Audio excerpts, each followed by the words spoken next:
Hey, Thursday morning means a visit to our kitchen for a good chef. Yes. Chef? Yeah. Friend and chef. Tom Williams. Good grief. Gracious, Mr. Gravy. Yes. Our friend, Chef Tom Williams. Yes, from that's it. Kroger, Bramilton Avenue. 4404. That's right. That's the address. 4404 Bramilton Avenue. Formerly the only one on the block with a fuel center. That's exciting, right? Yeah, it is. Quarter getting a fuel center. Yeah. That's good. big. It's good. It's good for our customers. It's going to be good for everybody. Yeah. So, good for you because it's closer. It is closer to my house. You spend all your fuel points there. Yes. All right. Indeed. Mac and cheese. Is that what we're doing today? Mac and cheese with chicken. I couldn't tell by all the cheese. Cheese and more cheese. Yes, it's called King Ranch Chicken. I mentioned this a few weeks ago on a show when we were doing, I forget what we were doing, and someone asked for the recipe. Yeah. I was reading a book, and they mentioned this casserole in there, and I went and researched like crazy. I'm like you, hey, that's pretty good. So, I've tweaked it a little bit. Okay. You're supposed to sit here and saute some onions and some peppers, and we're not doing that. Nah. We're being nice. Sure. And then you take some tomatoes with diced green chilies in it. Yeah. And they say you're supposed to bring all that together and melt the cheese into it. I don't have time to do that. Do you? No. I mean, you just want to throw stuff together. So we're just going to throw everything into the bowl.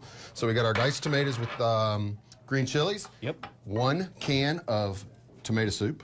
Oh, is that, okay. I was wondering because I saw the hot sauce here. Yeah. Well, everything's good with hot sauce. Yeah, yeah. And then 1 can of cream of mushroom soup. Oh.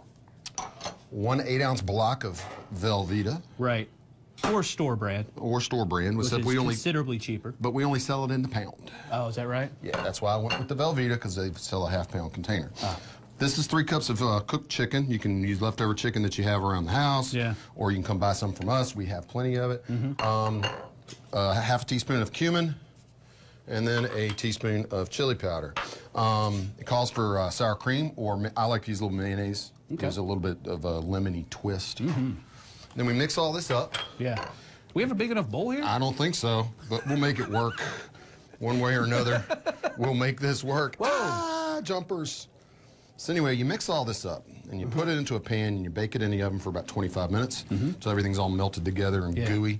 I made up a little bit of a panko breadcrumb topping to go on top of it. Ooh, that's going to be delightful. Yeah, and then I'm going to sprinkle a little cheddar cheese on there, too. So really? Yeah, just to make it a little cheesier than it already is. Yeah.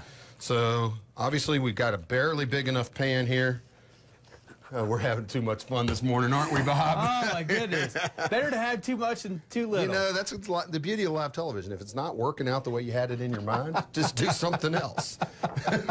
Right? Nobody will know. Nobody will know. That's right. Bring it to their attention. Yeah. Oh, gosh. Do we have much more of this to go through? All right, so now we've got our breadcrumbs that has a little bit of melted butter mixed into it. Okay. And then into a hot oven, 375 degrees, 25 minutes, and then it gets all bubbly and gooey and delicious. Now, do we add that cheddar in the very beginning, or do we add that a little bit later? Right now. Oh, okay. Because everything's already cooked, so you're just heating it up and melting the cheese. Gotcha. So, but if you do have the time to saute the onions and peppers and put the tomatoes in there and melt the Velveeta in there, it would make it easier. Sure. But this is the way I do it, it works. So gotcha. I'm confident that it will work. So in the oven it goes. We just need to remember that it's hot coming out and use our hot mitts. Since you and I both have a bad habit of grabbing pans. We're pretty silly gooses when it comes to that stuff. All right, well, very good. We're going to put this recipe on our website, fox2127.com, under the morning menu, coming up a little bit later this morning. And we'll be back to try this here in just a few minutes. Okay. You're watching your Fox 2127 Morning News.